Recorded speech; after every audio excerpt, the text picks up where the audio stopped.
오늘의 말씀의 주제는 신천지와 영적 전쟁 어떻게 이길까 이란 제목입니다. 지난주에 신천지 총회장이 신천지 교인들에게 보내는 천국 편지 내용을 보았는데요. 그 주제가 이렇습니다. 신약 계시록이 다 이루어지면 사망과 고통이 없는 세상이 된다. 계시록이 다 이루어지는 것을 현장에서 보고 왔다 그러죠. 이 땅에 사망과 고통이 없는 세상이 되는 걸 보고 왔다고 하니 그때까지 총회장은 살아 있어야 돼요. 그러면서 이렇게 말합니다. 신천지는 계시록 12장에서 7머리 10뿔 가진 붉은 용과 싸워 이겼습니다. 계시록 12장에 붉은 용과 싸워 이겼다. 이 붉은 용이 오평호 목사님이죠. 그럼 오평호 목사님은 난 이만희 씨하고 싸운 적이 없다. 난 대면한 적도 없고 얼굴도 모른다. 그래서 오평호 목사님이 자꾸 나하고 싸웠다는데 나 공개 토론하겠다. 이렇게 제안을 했지 않습니까? 그리고 오평호 목사님이 몸담고 있었던 청지교육원의 7사자, 7머리.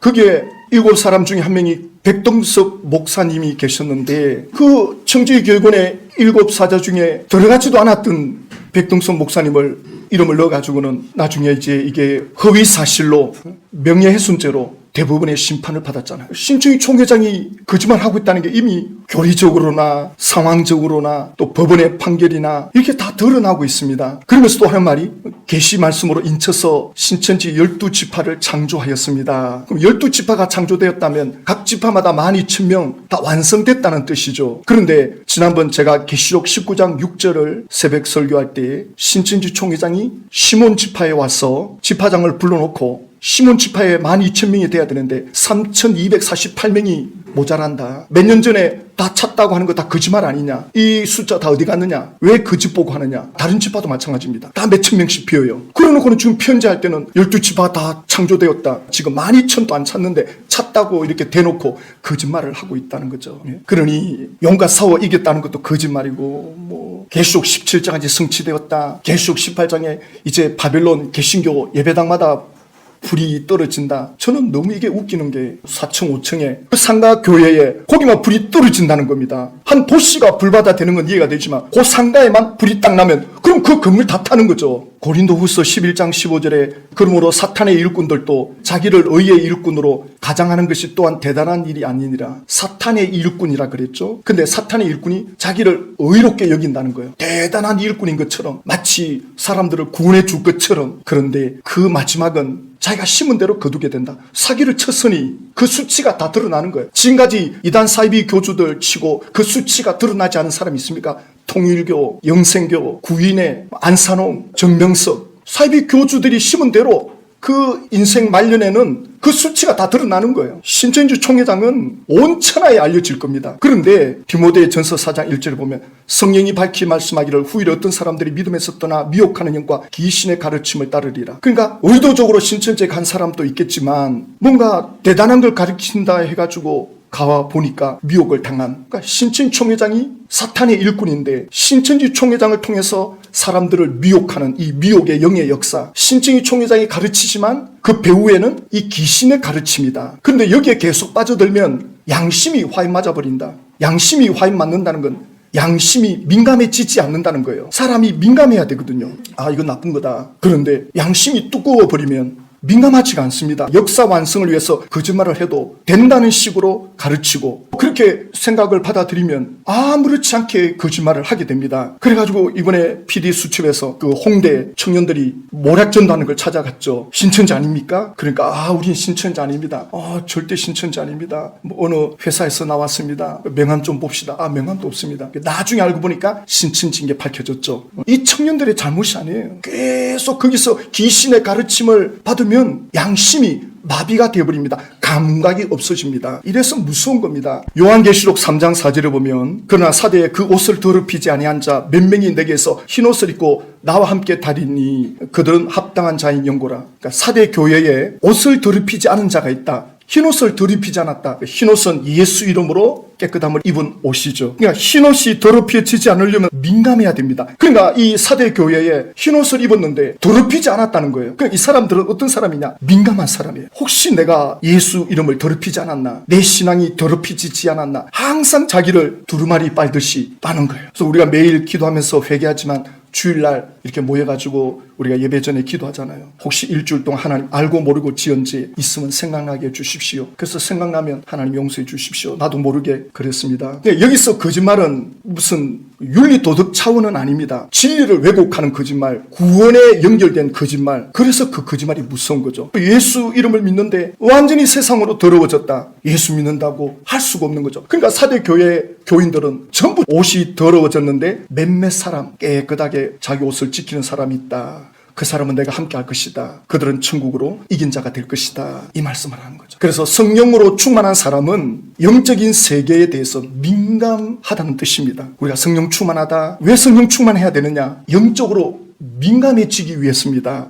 그럼 영적으로 민감해지면 어떻게 되느냐? 사람이 신중해집니다. 내 마음에서 성령님이 민감하게 작동하기 때문에 절제된 태도, 절제된 행동을 하는 겁니다. 흰옷을 입었기 때문에 항상 신경 쓰는 거예요. 그래서 이런 분별력은 어디서 오느냐? 이런 영적인 민감함 어디서 오느냐? 하나님과의 깊은 관계, 깊은 교제를 통해서 주어지는 열매입니다. 예수님하고 친밀하게 지내려면, 예수님하고 가까워지려면 예수님이 빛인데 그 빛 가운데 가까이 나가면 나갈수록 내 죄가 막 드러나거든요. 예수님과 가까워져 보십시오. 나의 수치가 보이고 나의 어리석음과 무지함이 보입니다. 그걸 회개하고 그러면 주님께 한 발자국 더 가까이 나가거든요. 그러니까 주님과 가까워지면 내 영이 민감해집니다. 마치 내 양심이 초록불, 노란불, 파란불 이 작동이 잘 돼요. 그래서 지금은 멈춰라고 하신다. 지금은 기다리라고 하신다. 지금은 가라고 하신다. 이런 내적인 영적인 민감함, 성령 충만한 사람, 신령한 사람, 그들의 특징은 양심이 살아서 민감해집니다. 그래서 이 그림을 보고 어떤 사람은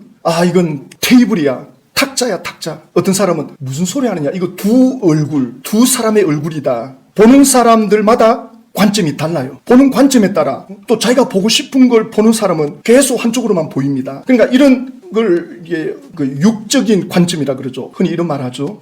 여우하고는 살아도 곰하고는 못 산다. 기술이 없으면 눈치라도 있든가. 근데 예레미야 17장 9절을 보면 만물보다 거짓되고 심히 부패한 것은 마음이라. 누가 능히 이를 알리요? 마음이 부패되어 있기 때문에 눈치가 빨라도 그 눈치 빠른 거 가지고 뭐 하느냐? 이기적인데 사용하는 거예요. 자기 중심적으로 생각하는 거예요. 눈치 빠른 건 좋은데 성령님보다 앞서가면 안 되는 거죠. 성령님께 물어봐야 되는 거죠. 성령님보다 앞서가면 안 되는데 육신의 생각으로 판단을 하면 잘못하면 굉장히 위험합니다. 그래서 흔히 촉이 좋은 분들 실수를 하죠. 가족들한테 가족이 뭐 이렇게 늦게 왔다. 그러면 또 어디 가서 또 쓸데없는 데 갔다가 오는구나. 또 뭐 술을 먹고 오는구나. 안 봐도 비디오다.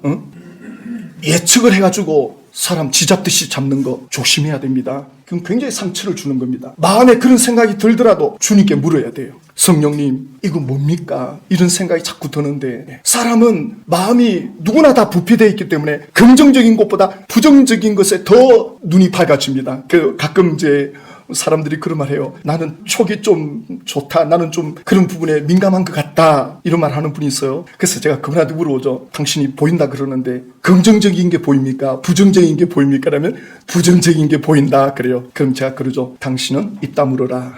보이더라도 입 다물어라. 당신 말 한마디에 난장판이 된다. 부모님들이 예측을 해가지고는 애들한테 내가 뭐 하다 온 줄 다 알고 있다. 그래가지고는 쥐잡듯이 잡는다. 이건 큰일입니다. 정말 신령한 부모들이 있어요. 기도하다가 저희 간증 보면은 이분은 신령한 분입니다. 이 자녀가 영화를 보고 왔어요. 지금 빨리 와야 되는데 지금 영화를 보고 설마 우리 어머니가 알까? 이래가지고는 영화 보고 둘러대가지고 왔는데 어머니가 아는 거예요. 오늘 영화 보고 왔구나. 하나님이 보여주시더라. 너 거기 갔다 왔구나. 지금 할 일이 많은데. 그러면 자녀들이 겁을 냅니다. 부모님들이 이런 부분에 신령해야죠. 눈치 가지고 대충 잡았다가 망신당하면 안 됩니다. 만약 그게 사실이 아닐 때 복잡해집니다. 만약 그런 느낌이 오면 기도를 해야 되는 거죠. 하나님 이거 뭡니까? 왜 자꾸 이런 기분이 듭니까? 아무래도 지금 이건 뭔가 잘못되는 것 같습니다. 그래서 주님께 물어야 됩니다. 그렇지 않고 자기 느낌대로 말하고 자기 기분대로 말했다가 그게 아닐 때 심각해지는 거죠. 성령님보다 앞서면 안 됩니다. 조심해야 됩니다. 그래서 정말 기도해가지고 성령님이 확실하게 감을 준다. 그러면 조심스럽게 내가 지금 이런 게 느껴지는데 맞느냐? 그렇게 차라리 물어보면 낫죠. 그래야 자녀들이 그런 충격을 받아야 나중에 커서 힘들고 어려울 때 앞이 안 보일 때 부모님처럼 기도하는 거죠. 기도의 능력이 그겁니다.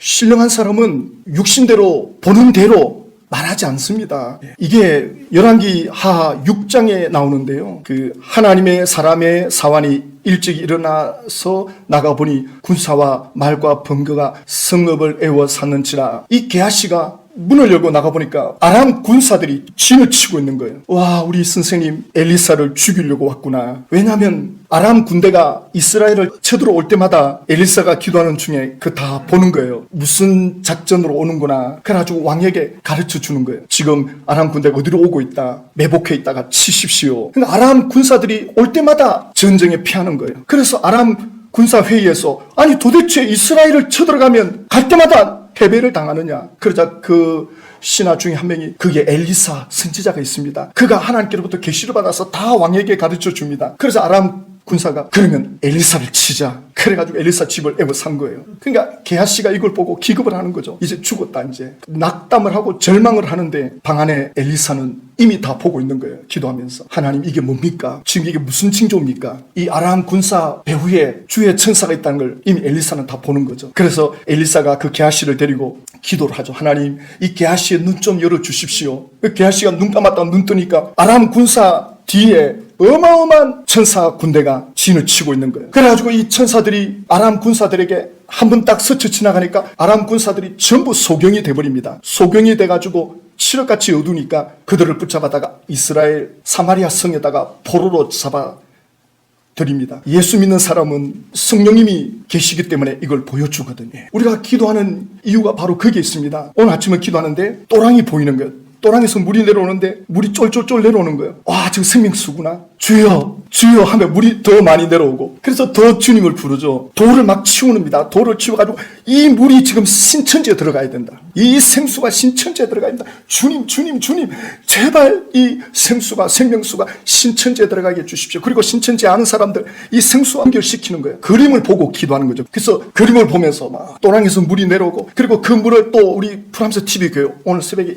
여기 강물을 다 채웠습니다. 주님 이 강물이 이 예배당을 채워주십시오.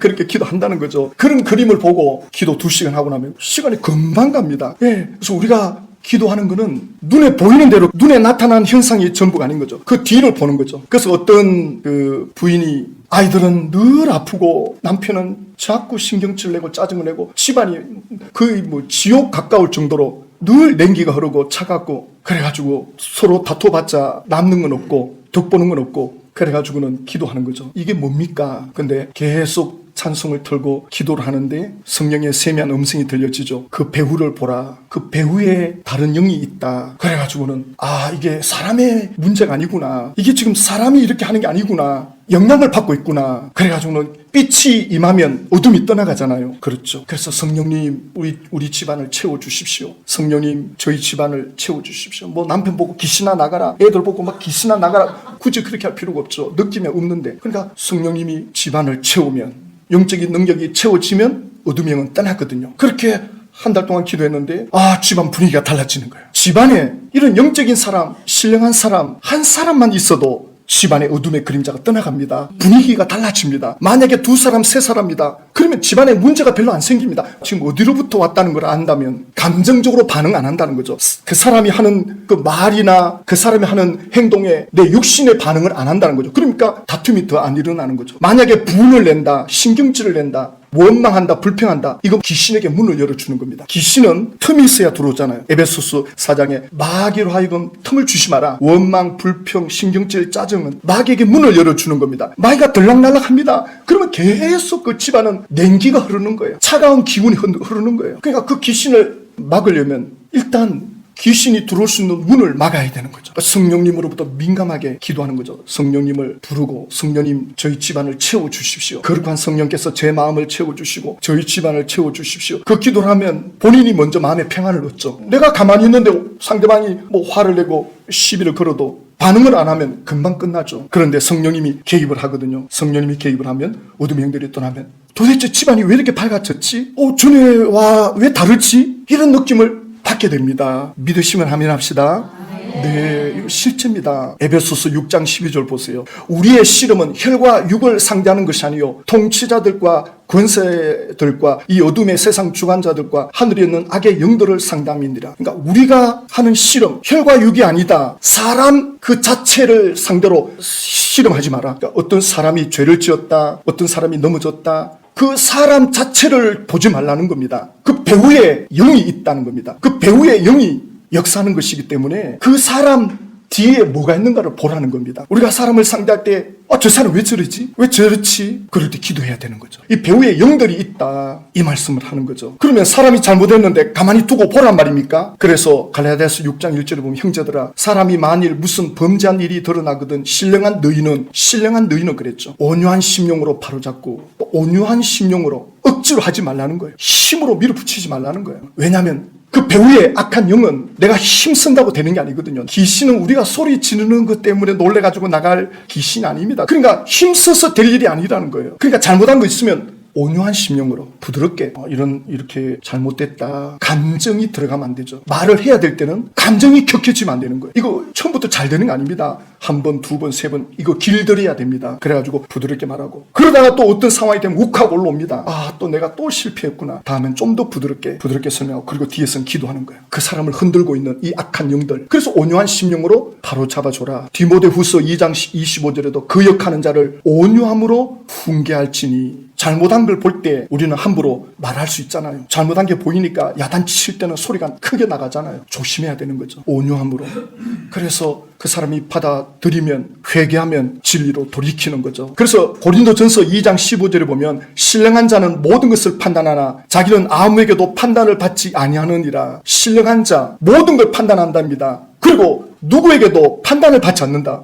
이게 뭐 우월하다는 뜻인가? 신령한 자는 약점이 없다는 뜻인가? 그런 뜻이 아닙니다. 이게 판단이란 것은 분별입니다. 신령한 자는 분별합니다. 이게 지금 어디서 왔느냐? 이 문제가 왜 생겼느냐? 하나님께 물어보는 거죠. 신령한 자는 기분대로 말하지 않는다는 거죠. 자기 생각대로 함부로 하지 않는다는 거예요. 이 신령한 자는 모든 걸 판단한다, 분별한다는 거예요. 그리고 아무에게도 판단을 받지 않는다. 이 말씀은 이 앞에 문맥을 봐야 돼요. 14절 보면 우리가 이것을 말하거니와 사람의 지혜가 가르친 말로 아니하고 오직 성령께서 가르치신 것으로 하니 영적인 일은 영적인 것으로 분별하느니라. 그러니까 영적 세계, 눈에 보이지 않는 세계는 육적으로는 알 수가 없다. 인간의 오감으로 이 영적 세계를 알 수가 없다. 영적인 일은 영적인 걸로 성령님이 눈을 열어줘야만이 알 수 있다, 들을 수 있다. 그러면서 그 다음 하실 말씀이 육에 속한 사람은 하나님의 성령의 일들을 받지 아니하나니 이는 그것들이 그에게 어리석게 보임이요. 그러니까 육에 속한 사람은 성령님의 역사를 전혀 모르는 거예요. 신령한 일을 모르는 겁니다. 그러니까 육에 속한 사람이 영적인 행동을 하는 거 가지고 전혀 이해를 못하는 거예요. 그럼 예수 믿지 않는 사람들은 우리 예수 믿는 사람들의 신앙생활을 영적으로는 이해를 못합니다. 그냥 종교생활 하는구나. 그러니까 시간이 있으니까 가서 그냥 마음의 쉼을 얻으려고 저렇게 종교생활, 그 교회생활 그냥 하는 거구나. 주민센터에 가서 뭐 취미 활동하는 거나 다 그게 거기서 거기지. 이런 식으로 본단 말입니다. 영적인 걸 모른다고요. 어리석게 보인다고요. 이 육적인 사람들은. 그러니까 영적인 사람은 육적인 사람이 말하는 것에 대해서 노란하지 않습니다. 휘둘리지 않습니다. 왜? 전혀 모르니까. 육적인 사람이 영적인 걸 어떻게 알아요? 근데 그걸 가지고 휘둘린다, 판단을 받는다. 그러면 영적인 사람이 아니죠. 신령한 사람이 아니죠. 신령한 사람은 하나님이 나에게 뭐라고 말씀하시는가? 하나님에 의해서 판단하고 분별하기 때문에 그 육적인 사람이 말하는 거 가지고 분을 내거나 육적으로 반응하거나 그렇게 하지 않는다는 것입니다. 이것이 15절에 신령한 자는 모든 것을 분별하지만 자기는 아무에게도 그가 하는 말에 대해서 휘둘리지 않는다. 이게 신령한 사람입니다. 성령 충만한 사람입니다. 그래서 고린도전서 2장 16절에 누가 주의 마음을 알아서 주를 가르치겠느냐? 그러나 우리가 그리스도의 마음을 가졌느니라. 신령하다는 말은 예수님의 마음을 품었다는 뜻입니다. 예수님 마음과 하나가 되어 있는 거예요. 예수님의 눈으로 보는 겁니다. 예수님의 마음을 품었으니 예수님의 입장에서 보는 겁니다. 그런 수준에 있는 사람이 세상 사람들의 말을 듣고 휘둘리겠습니까? 그게 놀아나겠습니까? 차원이 다르죠. 이 신령한 사람들은 예수 믿는 사람들입니다. 예수 믿으면 성령님이 우리 안에 들어오셔서 역사합니다. 그런데 신정희 총회장이 이 천국 편지에서 뭐라고 하느냐면 이 새 나라 새 민족은 구약에서 예언하시고 초림 때 씨를 뿌렸고 초림 때 예수님이 씨를 뿌렸다. 제자들이 씨를 뿌렸다 그러죠. 그러면 그 씨가 언제 추수되느냐? 재림 때 신천지가 와서 추수를 한다는 거죠. 그래서 인을 치고 12지파를 창조한다. 그러면 2000년 동안 씨를 뿌렸다는 거예요. 아니, 세상의 농사도 봄에 씨를 뿌리면 가을에 추수하는데 영적인 추수가 2000년이나 걸립니까? 2000년 동안 씨만 계속 뿌렸다. 그러면 2000년 동안 예수 믿은 사람들은 그냥 씨만 받고 추수는 안 되고 다 죽었다는 겁니다. 그래서 구원이 없다. 2000년 동안 예수 믿어도 구원이 없다. 지금은 신천지 재림의 때 여기 12지파 와야 구원받고 영생이고 천국이다. 신천지 총회장이 그렇게 대단합니까? 그렇게 예수님과 같은 그런 수준입니까? 예수님이 제자들에게 온천하게 복음을 전하라. 믿고 세례받는 자는 구원받을 것이요 믿지 않는 자는 정죄를 받으리라. 인종하기 직전에 5분을 남겨놓고도 예수를 영접하면 구원받는데 2000년이나 걸립니까? 그래, 씨를 받아가지고 2000년이 돼야만이 구원받으면 2000년 동안 씨만 받고 추수가 안 된 사람들은 다 구원 못 받고 지옥 갔다는 겁니다. 말도 안 되는 이런 엉터리를 하고 있습니다. 그렇게 신천지 총회장이 대단합니까? 그렇게 대단한 신천지 총회장은 한 치 앞도 내다보지 못하고 신천지에 있는 고양시 건물, 과천에 또 인천에 건물만 매입해놓고 사용도 못하고, 그러니 그걸 어떻게 해보려고 정치인들 찾아다니고 자기 욕망대로 살고, 도대체 뭐가 다른 게 있습니까? 이게 무슨 영적인 사람입니까? 영적이다 못해 미혹의 영에 붙잡혀 있는 거죠. 귀신이 내 집처럼 들락거리는 겁니다. 그러니 이 사람을 따라가면 어떻게 되겠습니까? 따라가다가 죽었다, 신천지 안에 있다가 죽었다, 비참합니다. 그래서 누군가 여러분의 평안을 빼앗고 있다고 느껴진다면 분노로 반응하지 마십시오. 신천지를 볼 때 분노가 나죠. 저도 분노가 나더라고요. 어떻게 할 수가 없죠. 사람을 붙잡아 놓을 수도 없고. 분노하면 안 되는 거죠. 분노하면 오히려 마귀가 틈을 타고 들어오니, 분노가 날 때, 신천지 사람과 관계할 때 분노하기보다는 기도로 들어가십시오. 분별력을 구하십시오. 하나님, 이거 뭡니까? 도대체 왜 이런 일이, 우리 집안에 왜 이런 일이, 우리 가족에게 왜 이런 일이? 성령님께 물어보셔야 됩니다. 성령님께 물어보고 어떻게 하느냐? 이 상황 뒤에 무엇이 있습니까? 그리고 기다리셔야 됩니다. 이걸 들어야 됩니다. 그러면 목회자의 설교를 통해서 들려질 때가 있고, 사람하고 대화하다가 들려질 때도 있고, 방송을 보다가 들려질 때도 있고, 깨닫게 되는 거죠. 아, 이 배후에 하나님의 뜻이 있구나, 이런 어둠의 영들의 역사가 있구나, 주님께 물어봐야 됩니다. 그런 답을 들으면 여유가 생겨요. 감정적으로 안 나갑니다. 분노하지 않거든요. 기다리셔야 됩니다. 그렇게 기도하면 때가 되면 하나님이 가르쳐 주십니다. 때가 되면 아, 이거구나. 그게 금방 올 수도 있고, 좀 시간이 지연될 수도 있습니다. 기도했는데 적극적으로 하나님이 반응해 주시고 그러면 좋겠지만 우리가 그만한 실력이 안 될 수도 있거든요. 요한복음 14장 16절에 내가 아버지께 구하겠으니 그가 또 다른 보혜사를 너희에게 주사 영원토록 너희와 함께 있게 하리니, 성령님이 우리와 함께 한다 그러잖아요. 성령님이 지금 우리와 함께 하고 있습니다. 예수 믿는 이들에게. 그런데 왜 함께 하고 있는 걸 느끼지 못하느냐? 내가 앞서가고 있거든요. 내가 성령님보다 앞서가기 때문에 성령님이 이끌어가는 걸 못 느끼는 거예요. 기다리지를 못하는 겁니다. 성령님께 물어보지를 못하는 겁니다. 내가 좀 급하거든요. 사람은 미래에 대해서 빨리 보장을 받고 싶어 합니다. 늘 걱정이잖아요, 미래를 보면. 그러니까 미래에 대한 안정을 빨리 취하고 싶은 거예요. 빨리 미래에 대한 문제를 해결하고 싶은 거예요. 그게 조급해 있기 때문에 기다리지를 못하는 거죠. 그러니까 감정적으로 나가니까 성령님께서 앞서지를 못하는 겁니다. 성령님이 함께 하고 계시는데도 전혀 성령님이 역사하는 걸 못 느끼는 거죠. 그래서 항복을 하셔야 됩니다. 하나님, 나는 할 수 없습니다. 성령님께서 제한 없이 일할 수 있도록 문을 열어드려야 됩니다. 성령님이 앞서 행할 수 있도록 내가 먼저 나가면 안 되는 거죠. 성령님, 뭘 하시고자 하는 겁니까? 한 발 뒤로 물러서야 됩니다. 이 영적인 이 민감한 훈련을 하셔야 되는 겁니다. 이 성령님이 먼저 앞서가기를, 그 훈련을 우리가 해야 됩니다. 성령님을 따라가면 쉽다. 그래서 히브리서 11장 1절에 믿음은 바라는 것들의 실상이요 보이지 않는 것들의 증거니. 그래서 믿음은 눈에 안 보이는 걸 보는 겁니다. 여기 TV가 있는데 이게 TV 모니터인 줄 믿습니다. 이건 안 믿어도 돼요. 이거 TV입니다 하고 지식으로 받아들이면 되는데, 그러니까 믿음은 눈에 안 보이는 것, 이해가 안 되는 것, 그걸 믿는 게 믿음입니다. 우리 눈에 보이지 않는 영적 세력. 그래서 오늘 새벽에 그렇게 기도하잖아요. 와, 성령님 오늘 생수의 강을 부어주시나? 또랑을 치고 기도하면서 주여 한 사람 한 사람 생각하면서 막 연결시키는 거예요. 그 제 믿음이에요, 제 믿음. 당장 그 반응이 안 나오더라도 그 자체가 하나님의 뜻이잖아요. 그 자체는 하나님이 기뻐하는 거잖아요. 그래서 오늘 내가 찬송 부르면서 오늘 기도회를 한번 해야 되겠다. 이름으로, 예수 이름으로 마귀는 쫓긴다네. 예수 이름으로, 예수 이름으로 나는 쫓긴 아멘. 예수 이름으로 나갈 때 누가 나를 괴롭히리요. 예수 이름으로 나갈 때 악마는 쫓긴다. 아멘. 이 정도면 이 정도면 승리했습니다. 이 정도면 예, 지금 뭐 시간 가는 줄 모르고 지금 하는데 우리 기도합시다.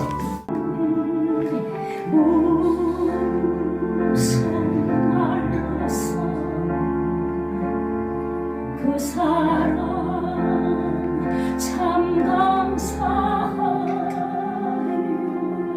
하늘에 정군 천사라도 나의 마음 모르리라. 나 이제 새 소망이 있으니